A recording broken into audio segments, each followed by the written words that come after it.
దేవునికి మహిమ కలుగును గాక. ప్రియమైనటువంటి సహోదరులారా, రండి దేవుని వాక్యాన్ని మనం ధ్యానం చేసుకుందాం. గలతీయులకు రాసిన పత్రిక ధ్యానం చేసుకుందాం. మనుషుల మూలముగానైనను ఏ మనుషుల వలనైనను కాక యేసు క్రీస్తు వలనను ఆయన మృతుల్లో నుండి లేపిన తండ్రి అయిన దేవుని వలన అపోస్తలుడుగా నియమించబడిన పౌలను నేనును నాతో కూడా ఉన్న సహోదరులందరూ గలతీలో ఉన్న సంఘమునకు శుభమని చెప్పి వ్రాయినది. అపోస్తలుడైన పౌలు గారు గలతీ అనేటువంటి సంఘానికి, గలతీ పట్టణంలో ఉన్నటువంటి సంఘానికి రాస్తూ ఉన్నాడు. అందరికీ శుభాలు పలుకుతూ ఉన్నాడు. ఎవరి పేరట పలుకుతూ ఉన్నాడు అంటే తండ్రి అయినటువంటి దేవుడు, కుమారుడు యేసుక్రీస్తు వారి కృపలో పరిశుద్ధాత్మ యొక్క ఆదరణ మధ్యలో ఆయన పలుకుతూ ఉన్నాడు శుభాలు. తండ్రి, కుమార, పరిశుద్ధాత్మ త్రిత్వమైనటువంటి దేవుని నామములో ఆయన శుభాలు పలుకుతూ ఉన్నాడు. తండ్రి అయిన దేవుని నుండి ప్రభువైన యేసుక్రీస్తు నుండి మీకు కృపయు సమాధానము కలుగును గాక. మన తండ్రి అయిన దేవుని చిత్త ప్రకారం క్రీస్తు మనం ప్రస్తుతపు దుష్ట కాలంలో నుండి విమోచింపవలని మన పాపముల నిమిత్తము తను తాను అప్పగించుకొనెను. చూడండి, దేవుడే ఈ దుష్టకాలము నుంచి, ఈ ప్రస్తుతం ఉండేది దుష్టకాలం, ప్రస్తుతం ఉండేది చెడు కాలం, ప్రస్తుతం ఉండేది భయంకరమైన కాలం. ఈ కాలంలో నుంచి విమోచించాలి, విడుదల పొందాలి. ఎందుకంటే ఈ లోకము పాపిష్టి లోకము. ఈ లోకం అంతా కూడా కుట్రలతో నిండి ఉంది, మోసంతో నిండి ఉంది, దేవుణ్ణి విస్మరించే లోకంతో నిండి ఉన్నది, మత్తుతో నిండి ఉన్నది లోకం అంతా కూడా. ప్రియమైన సహోదరులారా, అటువంటి మత్తు కలిగినటువంటి లోకములో నుంచి, ఈ లోకములో మతము అనే మత్తు ఉంది, గంజాయి అనే మత్తు ఉంది, భ్రాంతి అనే మత్తు ఉంది, రాజకీయం అనే మత్తు ఉంది, అనేక రకాలైనటువంటి మత్తులు. ఈ సమస్తము కూడా సాతాను దగ్గర నుంచి వచ్చినవే. యేసు ప్రభు వారిని కొండపైకి తీసుకుని 40 దినాల ఉపవాసం ఉండి వచ్చినప్పుడు ఆయన ఎత్తైన కొండపైకి తీసుకుని అంటుంది కదా, ఈ లోకమంతా చూడు ఎంత సుందరంగా ఉండదో, నా కాళ్ళకు మొక్కితే నీకు ఇస్తానంటుంది. అంటే ఇదంతా కూడా ఆ మత్తులోనున్నది. ఆ మత్తుకి ఎవరైతే పడతారో, ఆ మత్తుకి ఎవరైతే బానిస అవుతారో వాళ్ళ జీవితాలు నాశనం అవుతూ ఉంటాయి. అందుచేత అటువంటి భయంకరమైనటువంటి మత్తులో నుంచి విడుదల పొంది పాపిష్టి దుష్టకాలములోని విమోచించవాలని మన పాపముల నిమిత్తము తను తాను అప్పగించుకున్నాడు. ఎవరండి ఎంత మంచి దేవుడు ఉన్నాడు ఈ లోకంలో? ఎవరైనా ఉన్నారంటే యేసు ప్రభు వారు ఒక్కరే. ఆయన అంటూ తను తాను అప్పగించుకున్నాడు. ఎంత గొప్ప దేవుడు అండి! నీ పాపముల నిమిత్తము, నా పాపముల నిమిత్తము, నీ అపరాధముల నిమిత్తము, నీ దోషముల నిమిత్తము ఆయన భరించాడు ఆ కలవరి శిలువలో. కాబట్టి నీకు ఈరోజు శిక్ష లేదు, ఈరోజు నీకు పనిష్మెంట్ లేదు మిత్రమా. నువ్వు ఎక్కడికి పోయి ఏమో చేయాల్సిన యాగం లేదు. యాగం చేసి ఆయనే యాగం అయిపోయాడు, యజ్ఞ యాగం అయిపోయాడు మిత్రమా. కాబట్టి ఆయన అంటూ ఉన్నాడు కదా, తన్ను తాను మన పాపముల నిమిత్తము తన్ను తాను అప్పగించుకుని గలతీ సంఘానికి రాస్తూ ఈ లోకంలో ఉండే మనకు కూడా ఈ వాక్యము వర్తింపజేస్తూ ఉన్నాడు అపోస్తలుడైన పౌలు గారు. కాబట్టి ఈ రకంగా తన్ను తాను మన పాపముల నిమిత్తం చనిపోయాడండి. ఆయన మన పాపముల నిమిత్తం కొట్టబడ్డాడండి. మన దోషము నిమిత్తం, నువ్వు చేసిన దోషం, నేను చేసిన దోషం, కంటితో చేసిన దోషం, నోటితో చేసిన దోషం, చేతితో చేసిన దోషం, హృదయంతో చేసిన దోషం, అయ్యా ఈ శరీరంతో చేసిన దోషం, మనసుతో చేసిన దోషం, ఈ దోషములన్నిటికీ పరిహారం ఒకటే, ఆయనే ప్రభువైన యేసుక్రీస్తు వారు ఆ యజ్ఞ పశు బలి కావాలి. ఆ బలి అయిపోయాడు ఆయన. కాబట్టి ఈరోజు నీకు ఏ శిక్షా విధి లేదు. తెలుసా నీకు? ఆయన సన్నిధికి వచ్చి మోకరించి ప్రభువా నేను పాపిని క్షమించమని అడిగితే చాలు, నువ్వు మనసారా ఆయన అడిగితే చాలు, ఆయన క్షమించి నీకు పాపములు క్షమించబడతాయి. ఇంకెన్నడూ కూడా పాపం చేయడానికి ఇష్టపడదు.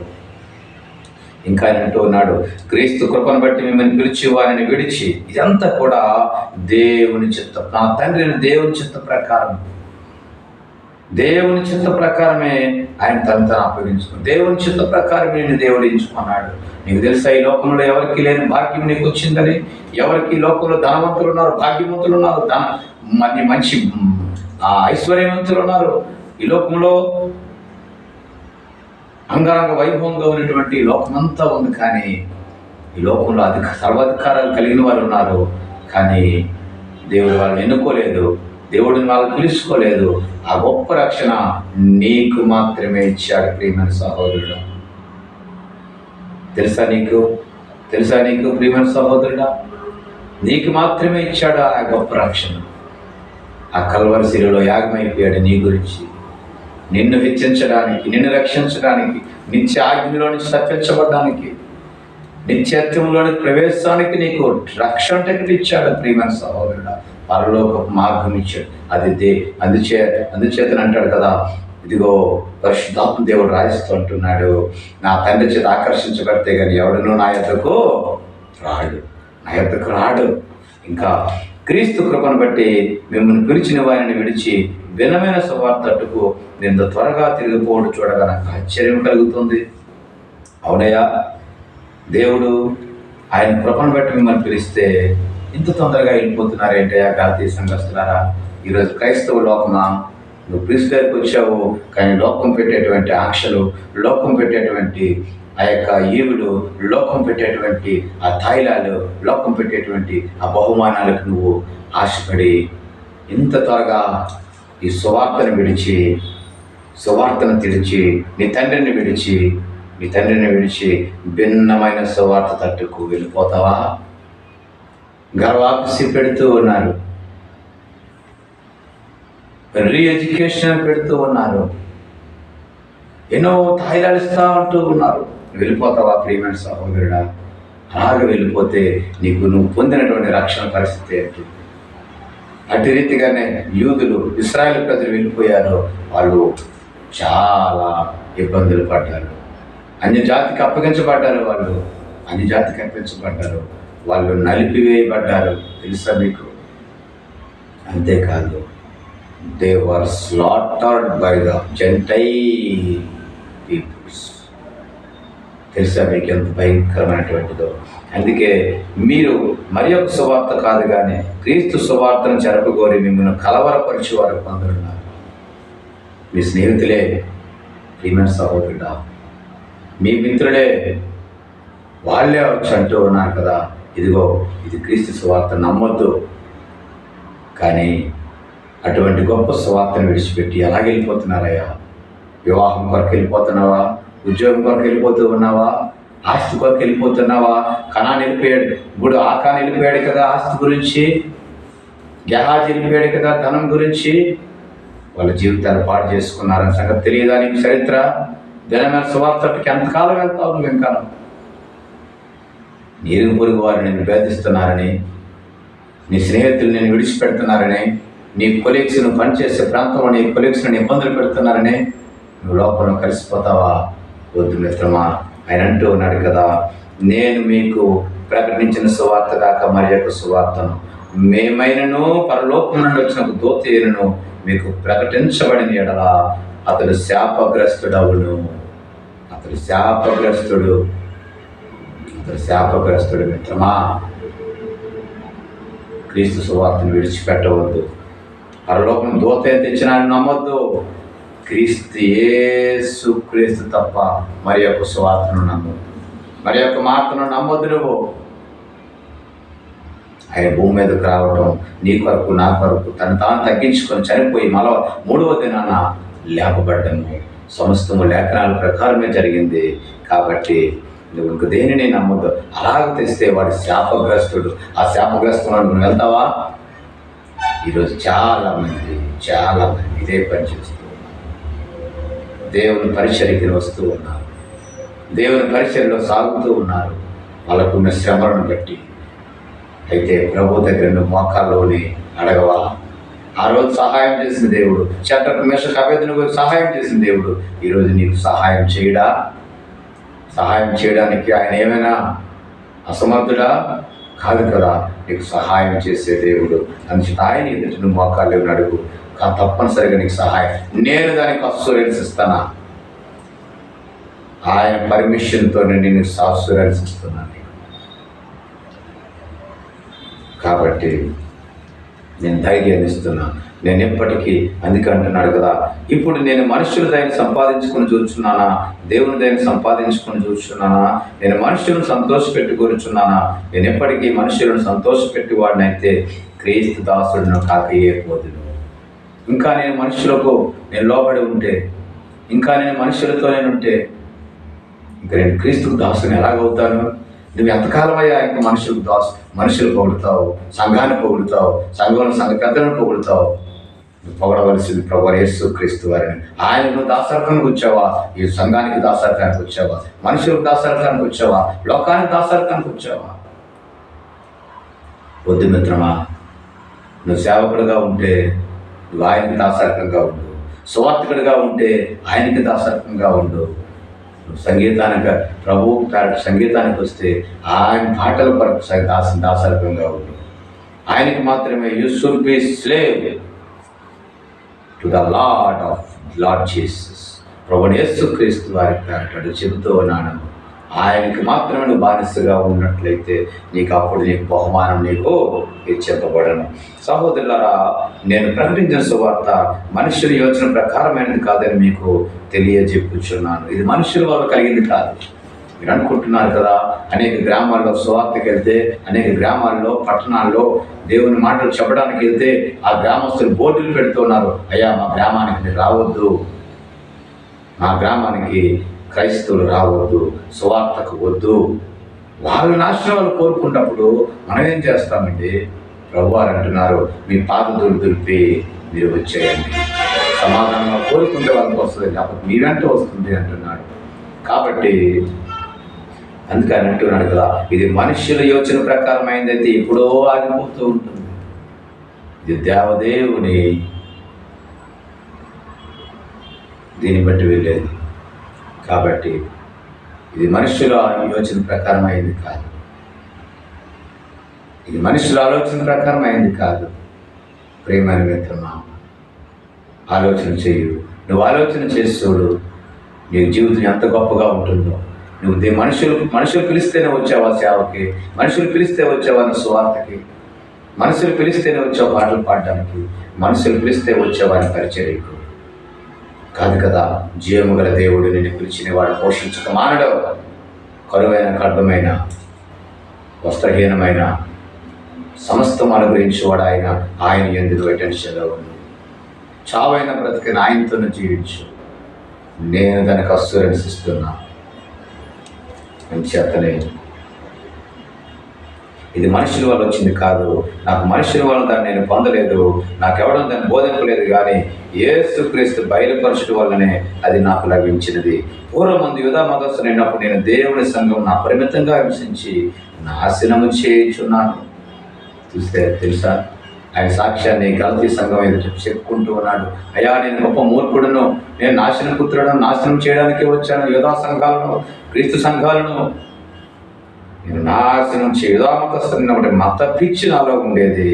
కాబట్టి సంఘమును దేవుని సంఘమును అపరిమితముగా హింసించాను. దేవుని సంఘాన్ని అపరిమితంగా నేను హింసించాను. తెలుసా, జీవం గల దేవుని సంఘాన్ని నేను అపరిమితంగా హింసించాను.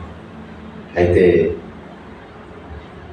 నా పితరుల వంశ పారంపర్యాచారం ముందు విశేష ఆసక్తి గలవాడనై నా స్వజాతీయులలో నా సమాన వయస్కులైన అనేకుల కంటే యూదుల మతములో ఆధిక్యత నొందినని నా నడవడిని గురించి మీరు వింటిరి. నా సంగతి తెలుసు మీకు, నేను ఎలాంటి వ్యర్థుడినో, ఎలాంటి భయంకరమైన వ్యక్తినో. అయినప్పటికీ తల్లి గర్భమునందు పడినది మొదలుకు నన్ను ప్రత్యేకపరిచి తన కృప చేత నన్ను పిలిచిన దేవుడిన అన్యజనుల్లో తన కుమారుని ప్రకటించాలని ఆయనను నా యందు బయలుపరపను గ్రహింపినప్పుడు మనుష్య మాత్రలతో నేను సంప్రదింపలేదు. నాకు దేవుడే వాక్యం చెప్పాడు, నాకు దేవుడి దగ్గరే నేను ట్రైనింగ్ అయ్యాను. తల్లి గర్భం పడినది మొదలుకొని నన్ను ప్రత్యేకపరిచినాడు. ఆయన తన కృప చేత నన్ను పిలిచాడు. ఏ కుమారునైతే నేను ప్రకటించకూడదనుకున్నాను, ఏ దేవునైతే నేను ప్రకటించకూడదనుకున్నానో అదే దేవుని కుమారుని నేను ప్రకటించడానికి ఆయన కృప చూపాడు. అన్యజనుల్లో ప్రకటించడానికి. తెలుసా, క్రైస్తవ లోకంలో ప్రకటించడం కాదు, అన్య జనాలలో నేను ప్రకటించడానికి నన్ను దేవుడు ఎన్నుకున్నాడు. కాబట్టి నాకంటే ముందుగా అపోస్తలుడైన వారి యొద్దకు యెరూషలేములోకి వెళ్ళలేదు, కానీ వెంటనే అరేబియా దేశంలోకి వెళ్ళి తిని పిమ్మట దమస్కు పట్టణమునకు తిరిగి వచ్చి తిని అటుపైన 3 సంవత్సరములు అయిన తర్వాత కేఫాను పరిచయం చేసుకున్నాను. దమస్కు పట్టణానికి మళ్ళా వచ్చాను నేను, తెలుసా? 3 సంవత్సరములు అయిన తర్వాత నేను దమస్కు పట్టణానికి వస్తే అక్కడ కేఫాను పరిచయం చేసుకొని తల్లి వచ్చినప్పుడు అతనితో కూడా 15 దినములుంటిని. అతను తప్ప అపోస్తలులు మరి ఎవరు నేను చూడలేదు, కానీ ప్రభు యొక్క సహోదరుని యాకోబుని మాత్రం చూచితిని. ఆయన రాస్తూ ఉండే ఆయన అనుభవాలన్నీ కూడా. మరి నీ అనుభవం ఎలాగుంది? నువ్వెవరిని కలుస్తూ ఉన్నావు తెల్లవారు లేస్తే? నువ్వెవరితో మాట్లాడుతున్నావు తెల్లవారు లేస్తే? నువ్వు వ్యాపారాల కోసం మాట్లాడుతున్నావా? నీ మోసం చేయాలని మాట్లాడుతున్నావా? నీ వ్యభిచారం కోసం మాట్లాడుతున్నావా? నీ మత్తు విదజల్లాలని మాట్లాడుతూ ఉన్నావా? నీ అధికారం కోసం మాట్లాడుతున్నావా? ఎవరి క్షేమం కొరకు మాట్లాడుతున్నావు? ఎవరిని నాశనం చేయాలో ఈరోజు అనేక దేశాలు యుద్ధాల్లో పాల్గొంటూ ఉన్నాయి. ఒక దేశం మీద ఒక దేశము ఎలాగ నాశనం చేయాలనుకుని మాట్లాడుకుంటూ ఉన్నారు, వాళ్ళని కలుస్తూ ఉన్నారు. కానీ పౌలు గారు కలిసింది పేతురు గారిని కలిశాడు. తర్వాత యేసు ప్రభు వారి సహోదరుడైన యాకోబుని కలిశాడు. పేతురు గారితో కలిసి 15 దినాలు కలిసి ఉన్నాడు. ఎంత భాగ్యమండి! ఈరోజు దేవుని బిడ్డలతో నువ్వు కలిసి ఉంటున్నావా? దేవుని బిడ్డను దూరం చేస్తున్నావు. దేవుని బిడ్డ అంతే నీకు అసట్టుగా ఉంది. Why have to hate the believers of the God? కారణం ఏంటి? అయినా కేఫాతో పేతురు గారితో కలిసి 15 రోజులు ఆయనతో కలిసి ఉన్నాడు, కలిసి జీవించాడు. అటు రీతిగా అటువంటి అనుభవం నీకుందా? ఇదిగో దేవుని ఎదుట నేను అబద్ధమాటలేదు పిమ్మట సిరియా కిలికియా ప్రాంతంలోనికి వచ్చి తిని క్రీస్తునందున్న యూదయ సంఘముల వారికి నా ముఖము పరిచయం లేకుండా, కానీ మునుపు మనల్ని హింస పెట్టినవాడు తాను పూర్వముందు పాడు చేయించు వచ్చిన మతం ప్రకటించున్నాడని సంగతి మాత్రమే విని వారు నన్ను బట్టి దేవుని మహిమపరిచి. అయితే యూదయ మతస్థులు ఉన్నారు. ఇంకా చూసినట్లయితే యూదయ సంఘములో దమస్కులు యూదయ సంఘంలోకి వచ్చినప్పుడు వాళ్ళు భయపడిపోతున్నారు. పూర్వము మన మతస్థులను చంపినవాడు మళ్ళా వచ్చి అదే దేవుని కుమారుని ప్రకటిస్తున్నాడు, అందుచేత దేవునికి స్తోత్రము అన్నాను. ఒకప్పుడు ఇంతవరకు నువ్వు ఉగ్రవాదిగా ఉన్నావా, నక్సలైట్గా ఉన్నావా, మోసగాడిగా ఉన్నావా, ప్రజలను హింసించేవాడిగా ఉన్నావా, క్రైస్తవులు కొట్టివాడిగా ఉన్నావా, నువ్వు నామ మాత్రం క్రైస్తవుడుగా ఉన్నావా, పేరుకు మాత్రం క్రైస్తవుడుగా ఉన్నావా, నువ్వు వేషధారణ క్రైస్తవుడుగా ఉన్నావా? ఇదిగో నీ సాక్ష్యం ఎలాగుంది? నీ సాక్ష్యం ఎలాగుంది?